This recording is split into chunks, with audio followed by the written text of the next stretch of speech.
Many of our fellow Jamaicans continue to show us how the fabrics of our heritage, culture, and nationhood are woven with threads of resilience, innovation, and strong willpower.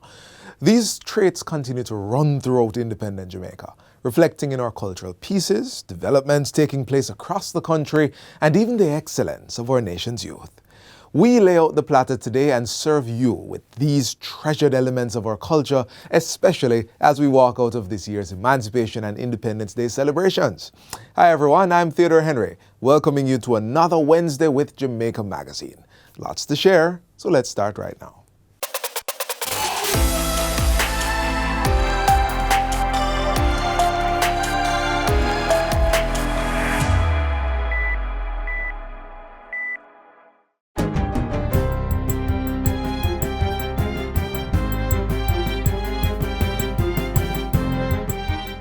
Good day, I'm Stephen McHugh, and this is your JIS News for Wednesday, August 11. Jamaica is set to receive another shipment of coronavirus vaccine by the end of this week. Health and Wellness Minister Dr. Christopher Tufton gave the update at a press conference Monday. He says over 470,000 doses are expected this month, with another 420,000 doses slated for September. It's part of government's plan to secure 1.4 million doses of COVID-19 vaccines to inoculate 700,000 Jamaicans by the end of September. I don't like to give timelines when it comes to a scarce commodity where we don't control all the variables. But based on the hard work of the Ministry of Foreign Affairs and the other members of the team, including the Prime Minister, it is becoming more of a predictable scenario that we will see another shipment this week. And that's good news. In the meantime, the Ministry of Health has activated COVID-19 field hospitals at 3 locations. 40 beds have become available at Spanish Town Hospital, while 32 each have been prepared at Falmouth and St. Joseph hospitals. Minister Christopher Tufton says 2 other 30-bed field hospitals are to become available. When that's done, 716 COVID beds will be available, with further options to convert regular beds for COVID patients.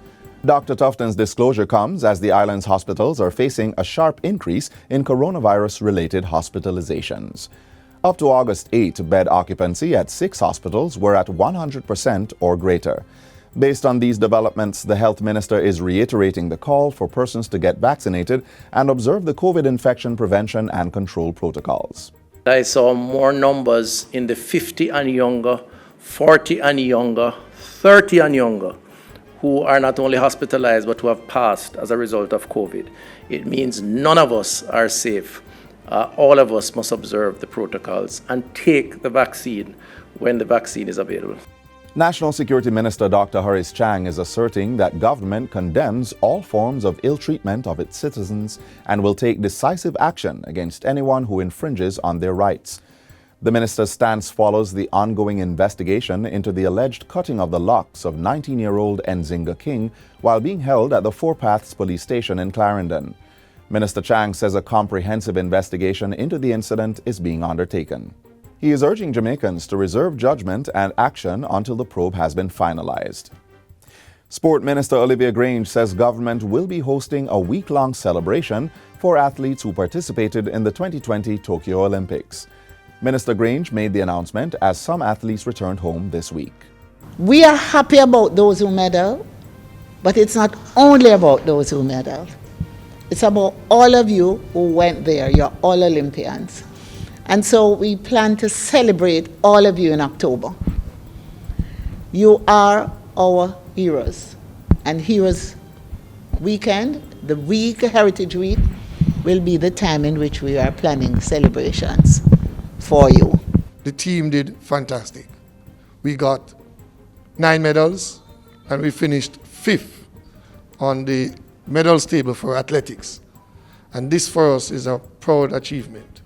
And we, as the association, will be meeting with the minister to ensure that we properly, show our appreciation to our athletes.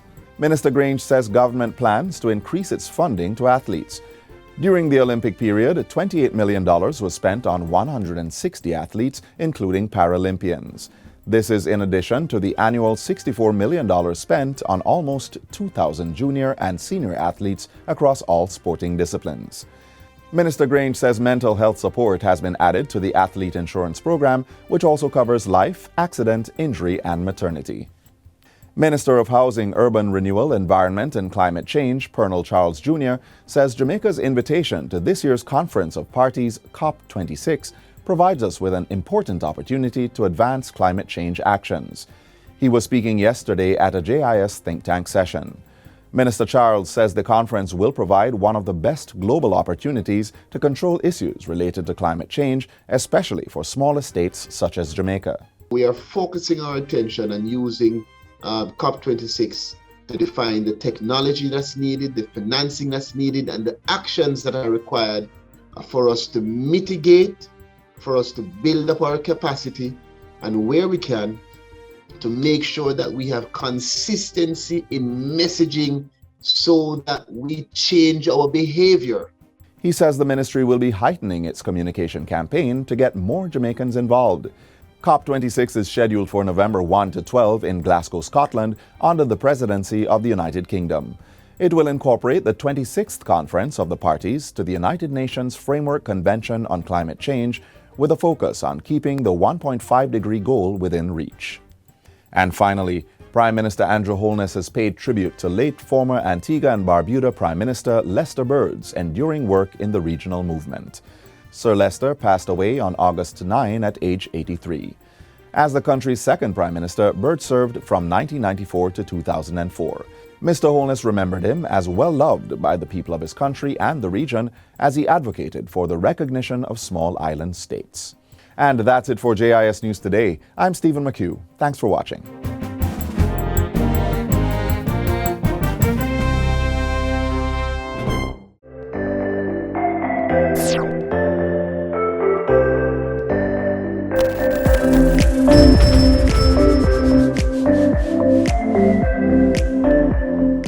It's absolutely critical that we receive the vaccines. You will see hospitalizations and indeed deaths likely come down.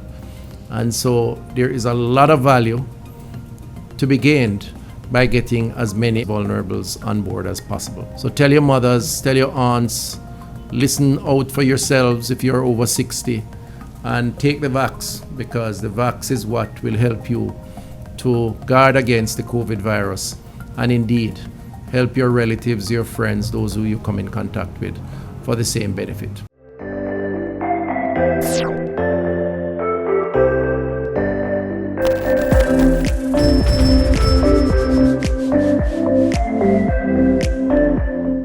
Jamaicans continue to show so much resilience and innovative power by doing all we can to truly develop our nation.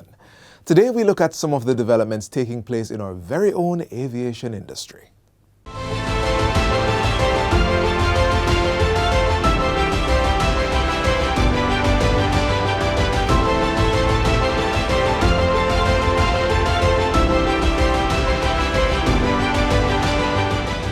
With regards to general aviation, I think it is the first time for such a long time, Captain, that so much activity is going on in general aviation. It's easy to let our imaginations run to just over a century ago, when the aviation industry was learning to fly. Today, while it flies much further, it's showing us how it underpins social networks, using its wings to bring economic growth, jobs, international trade, and tourism much closer than ever before. It's truly the same for Jamaica's aviation industry, and the expansion of our air transport industry is non-stop. Safe to say that the future for local aviation is taking off.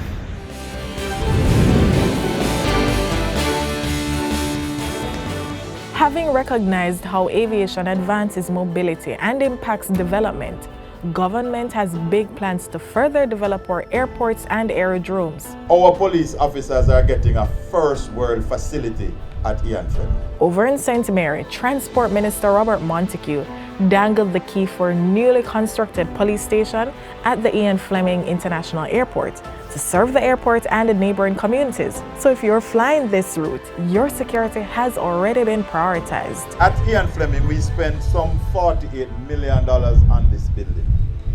And it is giving us 2,500 square feet of space, moving from 750 to 2,500 square feet for the hard-working men and women of the Jamaica Constabulary Force. But that's just one step towards developing the Ian Fleming International Airport, because the Airports Authority of Jamaica is scheduled to spend an additional $100 million to create a new fire station and expand the sewage facility at this airport. We can't be moving to expand and attract business, and we can't treat with the sewage. So we are making that investment. Safe to say that for many Jamaicans, the Norman Manley International Airport may feel like a sufficient enabler of global business, a nicely packaged aviation feature. But developments for this airport are also taking off. The Airports Authority is investing in Jamaica. We are investing some $550 million into the Norman Manley International Airport in doing some expansion work and also doing the seawall protection. Added to that, there are also plans to extend the runway so that path where the wheels of Metal Bird meet the ground is marked to become just a bit longer. Of course, there are those from all corners of the world, tourists who just cannot wait to land on the brightly lit tarmac in the northern part of the country. The Sangster International Airport has become famously known as tourism's main entryway to Jamaica, and that runway too is scheduled to be lengthened, along with other major improvements for the area. At the Donald Sangster International Airport, we are spending approximately $70 million. Let me put it out there quietly. $70 million. To not only improve the runway and lengthen it, but most importantly to me as minister, to expand the arrivals hall.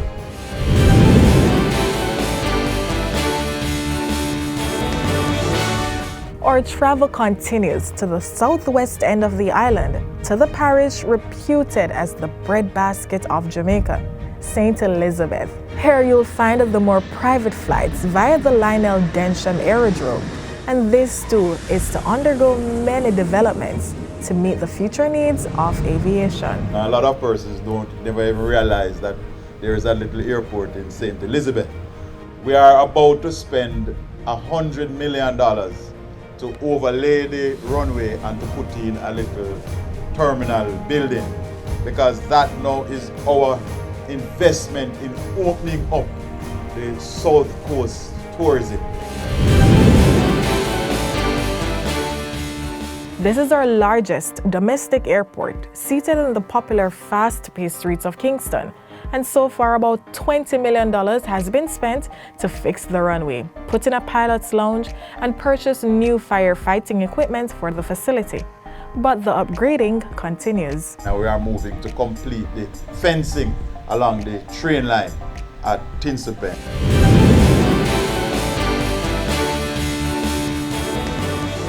Domestic flights continue to be facilitated on the airstrip of Ken Jones Aerodrome, found just 10 kilometers off the town of Port Antonio, especially seeing how pilots can now enjoy a newly built pilot's lounge. We also are working to complete the fencing on that facility, and of course we have to paint it up. The chairman insisted that the thing have to look good so that when people pass you feel good and understand that Jamaicans are invested in Jamaica. So while air, land and sea remains the pillars of modern mobility, it's safe to say that aviation has truly been at the forefront of the movement, grabbing the labels of reliability and good speed. And of course, all this is being continued with the plans our government has to develop the future of aviation in Jamaica. There is so much available to us in general aviation, and we are making use of it.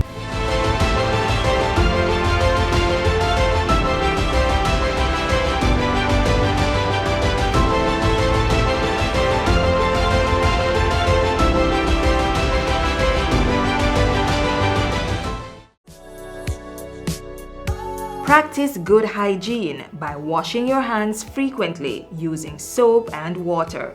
Here's how you should do it while conserving water.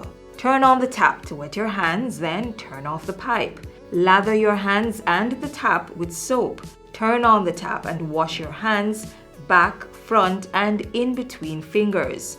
Use some of the water to wash off the tap, then turn it off. Dry your hands with disposable hand towels. If you don't have running water, use a hand rub containing 62% or more alcohol. If hand sanitizers are not available, rubbing alcohol, Dettol, white rum, or household bleach will do the trick. And if all else fails, let hand washing and the handling of potable water be a two-person event. Each person will take turns pouring and washing hands with sitting water. Now is a good time to consider installing a tap on your containers to reduce the risk of water contamination. Faucets can be easily attached to drums, buckets, or 5-gallon water bottles. And to ensure that the outside of the containers are clean when recapping, disinfect it with hand rub containing alcohol that's 62% or more.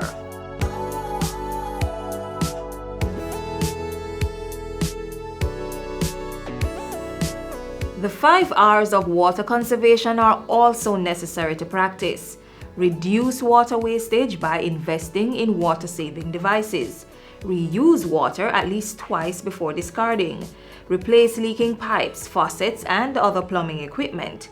Recycle wastewater and use it for gardening, car washing, or cleaning of public spaces. And reclaim water through rainwater harvesting. We all must play our part to ensure there's water to combat the coronavirus and stave off prolonged drought.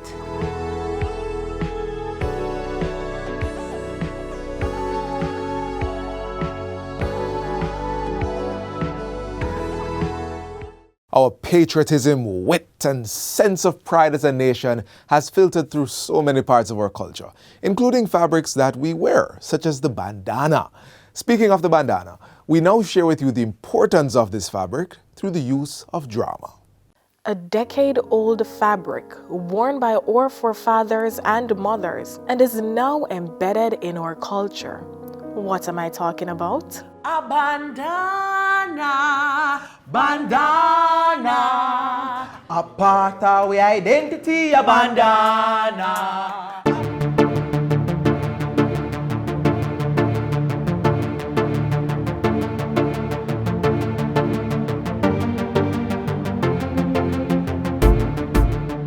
Yarmiyaki go all instead market, not a quality what sell. Yarmiyaki go all instead market, not a quality what sell. Oh Lord, what a night, what a night. What a Saturday night, Lord, what a night, what a night, what a Saturday night. Compliments on your madras. Same to you. Thank like it. Well up then, so what is madras? Make we sit down. Young but really no know Sam. Aye, sir. Madras is what we call bandana. So, madras is basically a cotton plaid fabric which came from India and was brought to Jamaica by the indentured laborers after slavery ended. But every Caribbean island have a little touch of this, you know. They have a different pattern. Right. And so, them use it to identify each Caribbean island. It is important to note that the broader plaid, which is referred to as the Miss Lou bandana, is the original material that was used in Jamaica. And as time progressed, the finer plaid came on stream, which is the red bandana with mixtures of blue and black. The word bandana is actually Hindi. And everybody knows that Hindi is the language that the people from India speak. Now the word bandana means to tie. And that's why most people associate bandana with tying your head. But in Jamaica, we don't use bandana per se. We use any kind of fabric for tie head, you know. All we do, we just wrap it around their head in a one circle and we tie the back so that when them put the goods on top of it, it all on balance. Hold on then. See one basket here. Oh, so now, me can't carry me a Kigali Linston market.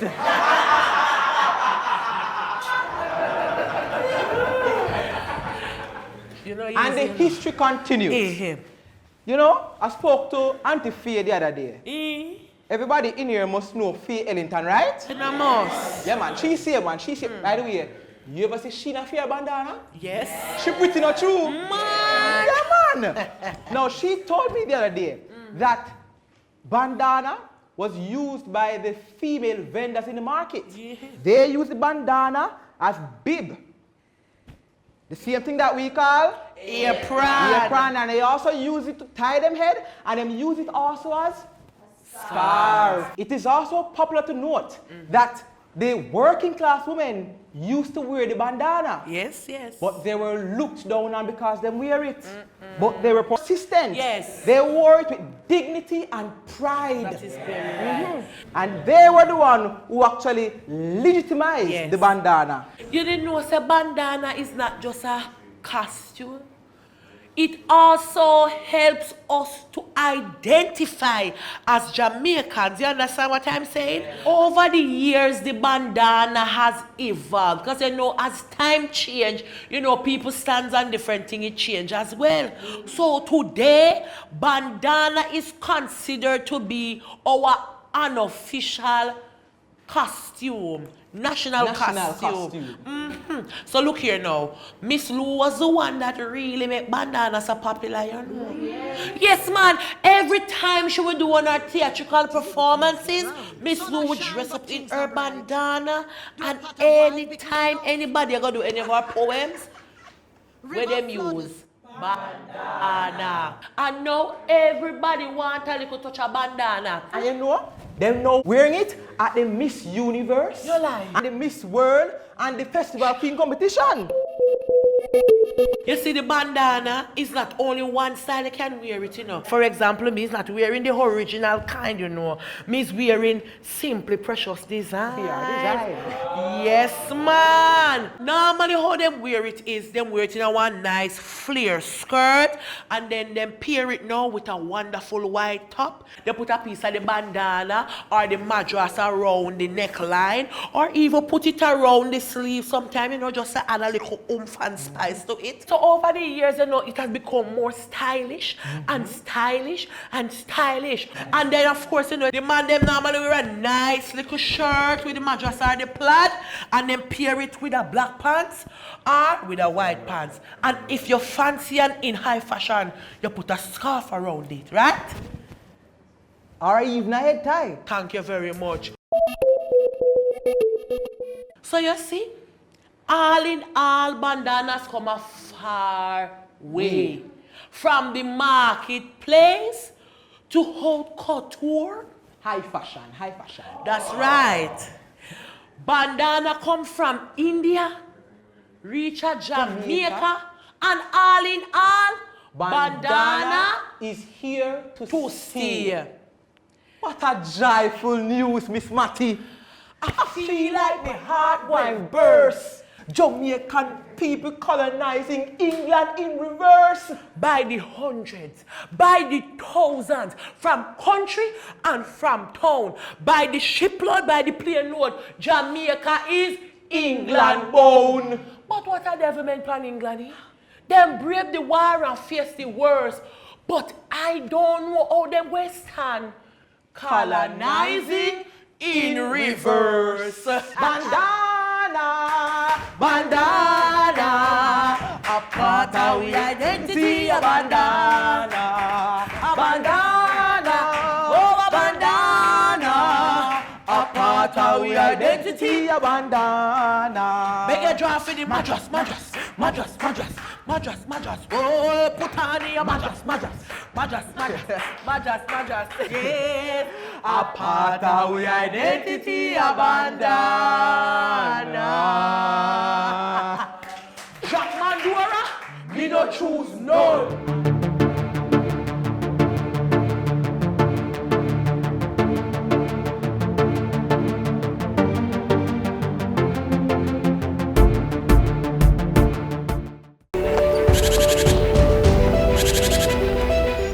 The Wildlife Protection Act is a piece of legislation here in Jamaica. It was enacted in 1945 that tries to look at our animals or wildlife on the island of Jamaica and try to ensure that they are conserved to some degree and not overexploited. So they're also, as an island, we have a lot of unique species.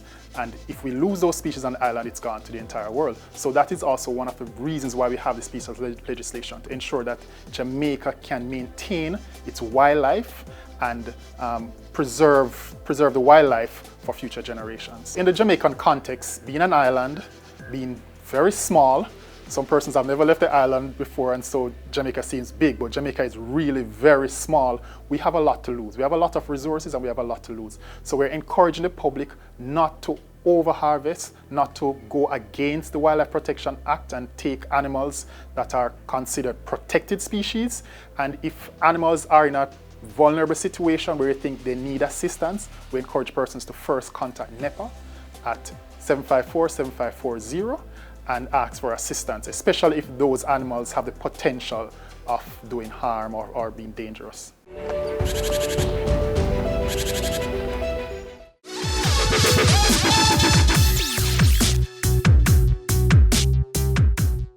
We want to continue the celebratory feeling running through today's show by highlighting some strong and resilient figures who continue to make Jamaica proud in several different areas. We'll only be doing a few names today, but the list goes far beyond these persons. So, here goes. Number 1, the Honorable Louise Bennett Coverley. Known largely as Miss Lou, this late Jamaican folklorist, writer, and artist worked diligently to promote Jamaican culture, and her use and support of patois resulted in greater efforts to enhance its recognition globally. Number 2, Edna Manley. She's known as one of the most important artists and art educators in Jamaica's history, whose sculptures and paintings form an important part of the National Gallery of Jamaica. Third on our list is Charles Hyatt. Now, this Jamaican was known as a talented actor, playwright, director, author, and broadcaster.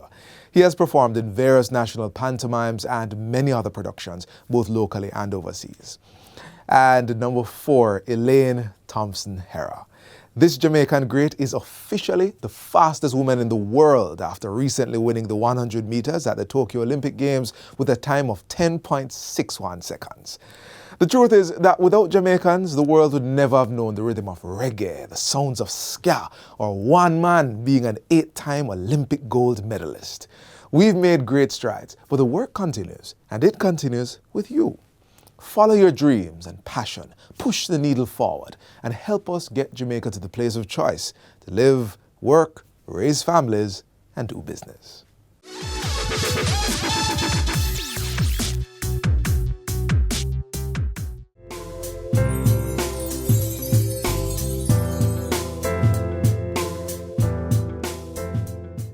We hope that you learned something because, well, that's as much as we could share with you today. But we're here every day working, compiling, and preparing to share with you. So join us again tomorrow for more Jamaica Magazine. There's even a way to watch a recap of today's episode, and that's by visiting our YouTube channel. Also, you may keep up with the JIS by visiting our website and following us on our Facebook, Instagram, or Twitter pages. From all of us here at the JIS, I'm Theodore Henry. Stay safe and catch us again tomorrow.